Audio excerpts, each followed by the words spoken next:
Nakatatak na ang pangalan ninyo diha sa inyong bangko. Pero this time, pwede sa mumukulbot diha, no?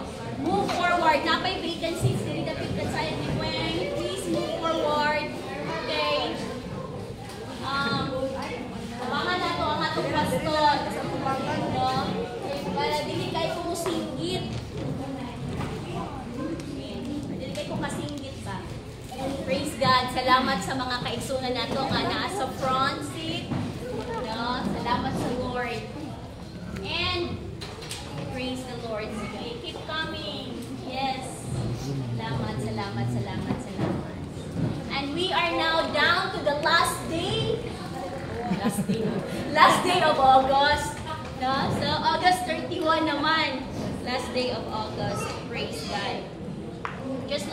Just want to have a testimony sa nahitabo nga worship breakthrough last Saturday. Naman kami sa Camp Praise Valley, Norsagaray, Bulacan. And salamat sa privilege, no, an opportunity nga makaadto dito and provided by the Lord yun ang among mga expenses dito. Makaingon gid mi nga dako gid ang among nagasto pero dili pod kabayran ang among na experience first hand. Dili man namo ma-share tanan ang among na experience ngadto. But nindot na gid gihapon no nga ma-experience mo first hand ang moving ni Lord. So praise the Lord kung dili lang puro spiritual lang nahitabo sa among ato nga pagbalik niyo balaan na gid mi kay pagbalik niyo no. Pag-abot pa lang dito na amaze me sa place. What a beautiful place.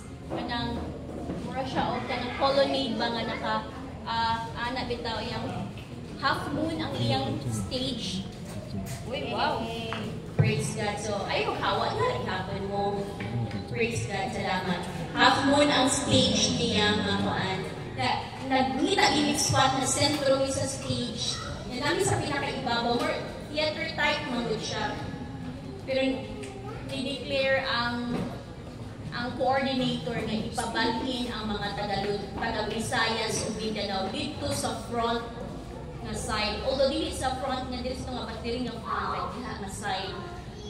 Para sa ako, ganahan ako diri sa taas kay guwapo kayo ang among position makita na ako tanan eh.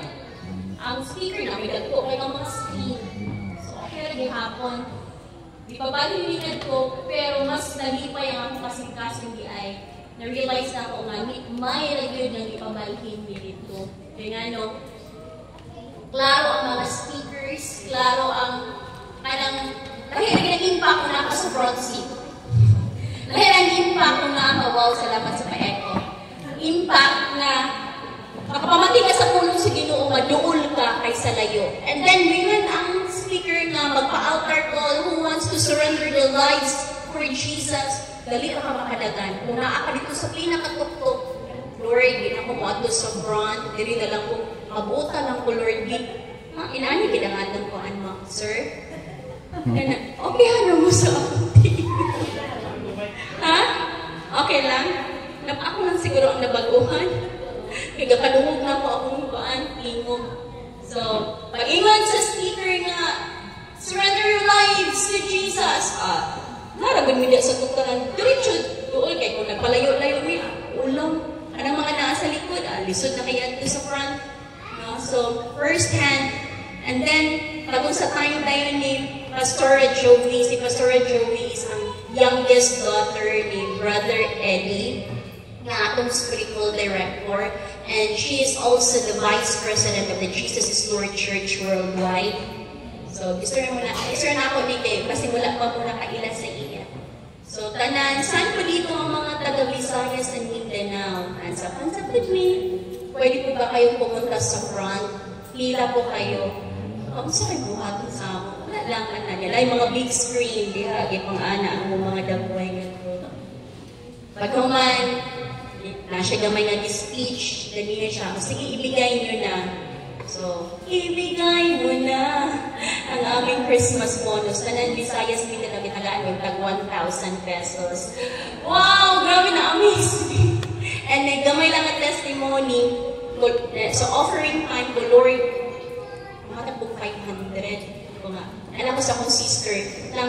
serious ako 1,000 fee.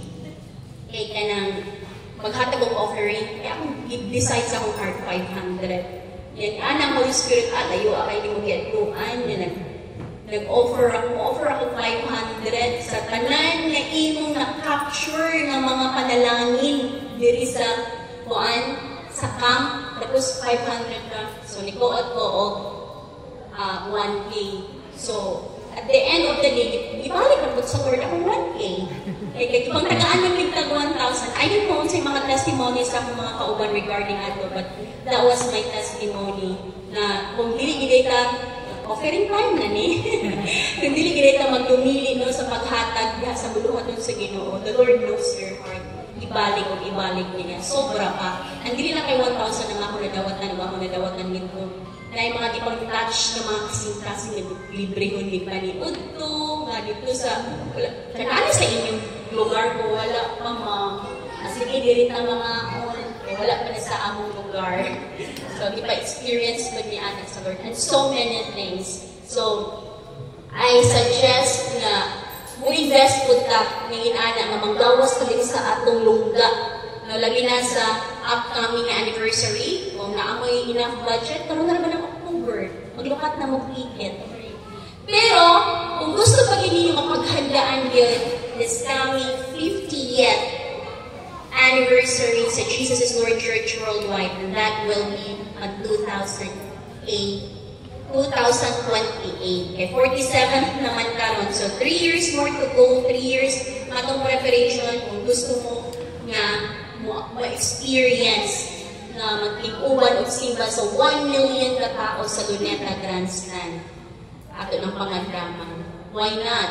Diba? If you choose na mo go with us, no? Gusto kidye mo kumuan ko, let's experience that. So, praise the Lord! And, we have a visitor pala. So, help me welcome our visitor, Miss Ariana Rose. Stand up. So, welcome sa Jesus is Lord, Ariana. She's a student from CMU and invited by Kay. So, salamat po sa life ni Kay for inviting her. And you are really welcome sa Jesus is Lord. Hope na makita pa ka na mo the next Sundays to come.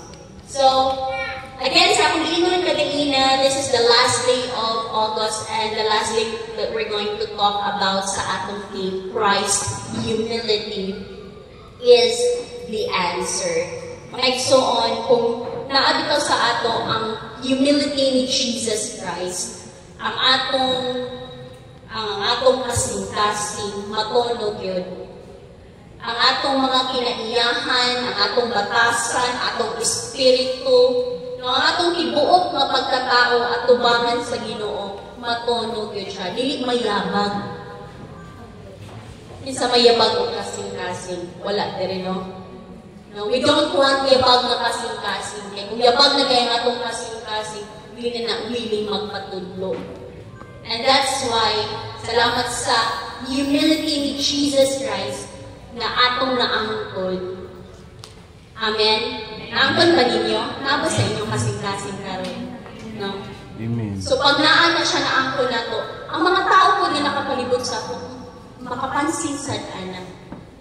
And they too will be blessed sa imong kinabuhi, sa akong kinabuhi. Amen. Amen. Praise God. Allow me to read the word of the Lord.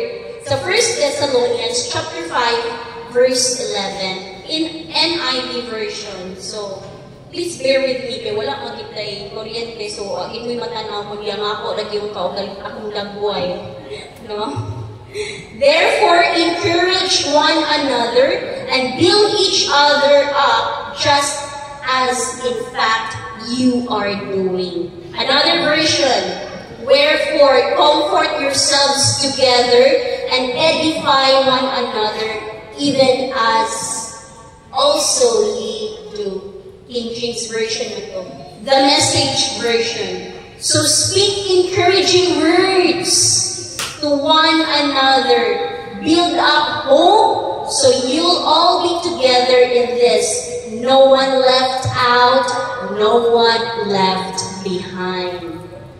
Abisaya kung pagin na to. Una, mga taga-Tesalonica, Kapitulo 5, versikulo 11. Tungod niini pag dinasigay o pag tinabangay kamo sama sa inyong gihimo karon. Let us pray. Father God in heaven, thank you once again for gathering us into this place to talk about you, to lift your name on high, and let your name alone be increased and increased and increased, and our name be decreased and decreased and decreased. Walay langing namuangkon sa glory, but only you alone, our living God. Open our hearts, open our spiritual understanding, nga madawatan namo ang imong gusto nga ipaabot karon sa amo, Lord God. Madawatan namo ang among portion, mugawas ni ani nga room na puno sa kalipay, puno sa kadasi, puno sa guma, na imong i-impart kanamo, O God. Salamat, Lord, sa teachable na heart, teachable na spirit, willing to receive your word. To God be the glory. This we pray in Jesus' name. Amen. Tungod niini pag dinasigay o pag tinabangay kamo sama sa inyong gihimo karon. Kini siya na word is mo ni ang mensahe ni Paul, ni Pablo ngadto sa mga tao sa Thessalonica or mga Thessalonians. Mo ni ang istorya kay kani nag-encourage mo si Paul na hapit na mo balik si Jesus. And dili gusto si Lord o mga taong mga kanang mga daot o kasing-kasing. But kasing-kasing na na-concern sa uban. And now in line sa atong tema nga, Christ's humility is the answer, manifesting servanthood. No? When we say pag dinasigay, pag dinabangay, that is also one of the ways, uso na sa mga pamaagi igsuon, nga nakaservisyo ka sa imong isig na tao. Now, ato pag-servisyo sa imong isig na tao, hindi ka mo layo igsuon. Siguro, for how many months or for how many weeks, nag-isgot ka about servanthood, about serving others. But di sa tamulayo, di atos sang karuhon, atos sang siguraduhon, kung ang atong pamilya na una ba nato. Parents, kumusta man ang atong relasyon sa atong mga anak? Mama, Papa, close ba ka sa iyong anak? When I was a little girl, makaibig ko magiging ko close sa akong papa, pagkakahadlo ko sa iya. Kaya strict ko siya mapagkapapa.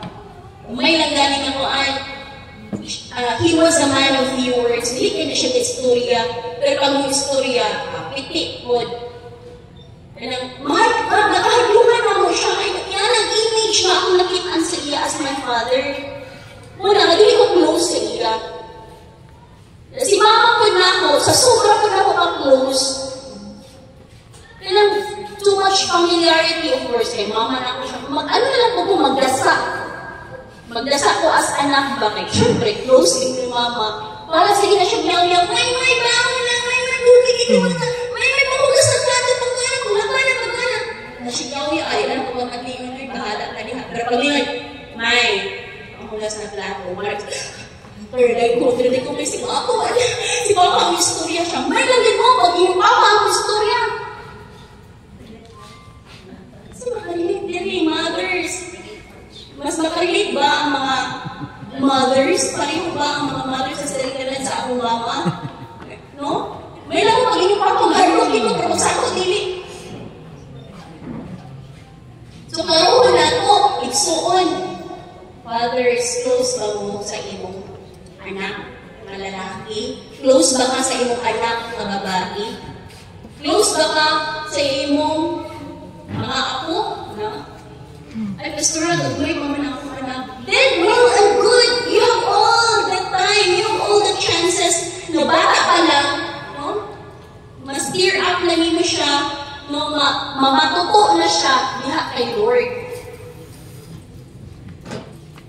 It's very alarming magod nga bang idea nga grabe ka mo servisyo sa uban na tao pero pag-abot sa family bitaw, masakitan ta kay daghan na ba'y, this is reality, nga ang mga pastor, daghan na nga guba ang pamilya sa pastor. Eh, grabe ang pastor mo, encourage sa congregation, grabe mo atiman sa congregation, busy sa ministry, pero pag abot bitaw sa pamilya, kung ang wife dili pastora, napasagdan, busy, ay love, na ako'y kuhan, na ako'y ministry, na ako'y bunyag na rin, na ipatay, na birthday, aduan, na baptism, o kuhan pa nga mga aktibidades, pero napabayaan ng anak, ma, pwede mag-banding ta, ma, pwede mag-banding ta, wala na, nang ay busy na. And we don't, that was sa mga traditional gid ng mga pastors in the past. And hinahinay na ma-learn ang mga pastors, anak. And hindi lang siya limited sa mga pastors. Even kita, we're not exempted, anak, mga isuon. Now, let's reflect sa atong family. Kumusta man, mama, close ba ka? Or anak, close ba ka? Makainin ba ka ma-close? Gina ko si mama. Si mama akong best friend. Ay, diliwin, hadlo ko. Liko, si mama ba o si papa ba ang sumbungan ninyo sa inyong mga problema o ang inyong best friend sa school? It's nice to have a best friend, di ba? Pero lahir na gito yung parents ang inyong best friend. Wala mong gitanaanan, anak. Katong mga, hindi ko lang nagilay ko, no? Wala mong gitanaanan, anak, in the past. And for me, ay pour out sa in the past, for me ka ayaw nga mo-pour out ko o ng problema sa among parents. Kaya nga ito una-una, wow na! Ay ko masukan man na yun. So, makasapa, mamuda yun. So, hindi lang akong istorya sa akong mamang papa. Ay, ito na lang akong istorya sa akong best friend. Or maybe sa akong ikagaw. Mas nakauna pa sila. Gusto nung ang parents na mas makauna pa sila istorya. Diba when they were little girls, little boys, I love you, anak. Isa na to akong anak. Pero pag budak ko na sila, ano? Nawala naman ang bonding. Or nagkaan layo ang gap ba? Siguro masabda na to sa akong generation. Kay kuan man ka na. Wala mang ginagawa akong mama sa iyang mama. Then sa akong lula, wag ko nagpagawa sa akong lula. But now, different na ang generation. We have to look out, to watch out sa atong mga anak. Eh, wala lang nakasayod. Wala lang ka nakasayod. Nanipost na lang siya sa social media. Huwag na natin siya problema. Huwag mga shock na lang ang kanan. So, please, mom, dad, I appeal to you, mothers, fathers, we still have the chance. Grab your children. Snatch your children. No? Sa mga dili maayong na ginabuhat sa enemy. And isa din ang social media. Whether we like it or not, maugin na ang social media. In fact, it's the number one nga atong kaagaw sa atensyon. Stora, uy, ikaw ka-relate sa imong i-share. May bata pa man ko, pa man ko naminyo. Single pa man ko, di ko ka-relate. Wala ko ka. Si mama o si papa, no. This will be your kanang pagtulunan that in the future mo, kung na imong buhaton sa next day mo na life, kung magkaroon na pagkagalingan ng family. Now, our message is built to build each other up. So, reflection number 1, support is necessary. Support sa pamilya is necessary. Gusto na dili mo supportive akong parents, whether we like it or not, naabiginan. That's reality. Nato na siya pwede kanabang buhat kitang standard na support. Pero whether we like it or not, naagit family nga dili supportive. But not church mo support. So, kung dili mo kaya mahatag ang support sa imong family, why not bring them to church? Why not kanabang dalhon na to ang atong mga kabataan sa church? Ma-appreciate na ko ang mga parents na kauban-ubanon yun ang mga bata. Because, mo na ilang nadakaan. Kaya naagi ko ba na dili sila mo simba kay ay lang mo na hula. Ay, uy, liukan akong anak. Baka disturbo. Kaya bata ba yun? Sila ang samlit at may expectation sa bata. Maglingkod, mamati sa ako. Kung sabi mo, take away. Moses. Gamay pa ni si Moses, didako na lang yun siya. No? Ako gihapon siya diha kay Lord. Praise God. So support is necessary, mga igsoon. Life can be tough and faith can waver. Pero encourage ni Pablo ang mga believers sa unang panahon to, maging active pag-lift up, no? In terms of words of hope. Dagdahan. Ang pinaka-problemado mo yan, parang may mga batanon. Sugot mo, mas problemado ang mga batanon gamon? Na kung ang mga parents, dapat din sila problemado, maningkamot sila, kayo sa ipagpeskwila sa mga pagpeskwila sa ato, sa inyong mga kabataan. Pero pag pinagi ko sa social media, mag-post, mag-finding, mas nagkakita sila yung problema. Sila yung problema niya. Papangutan na, kasi yung problema na, may problema. Ilan ang mga Gen Z karon? Sino yung problema mga anak? Please tell us.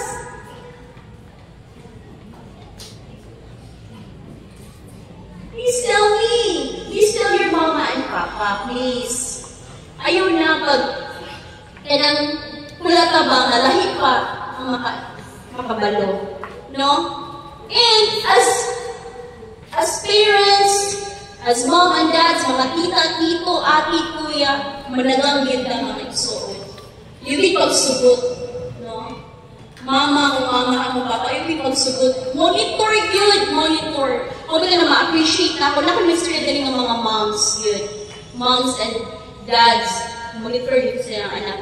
Hindi pwede mag-uyab. Monitor. Isa, mumansa o eskwela. Pero, dili pa na ako kung sa'yo mga amis sa parents, no? But ang stand sa church, dili siya basta ang stand sa church, sabi sa church, kung pwede, wala kang nagsakuya. Kung wala sa eskwela, kung pwede. Pwede ba? Kaya? Kaya, mga boys, kaya mo ulit kuya? Wala lagi involved sila. Kaya mga KKK? Kaya nga dili sa kuya? Kaya bukat. Kaya man. No? While waiting. Ay, kanta lang. While I'm waiting, I will serve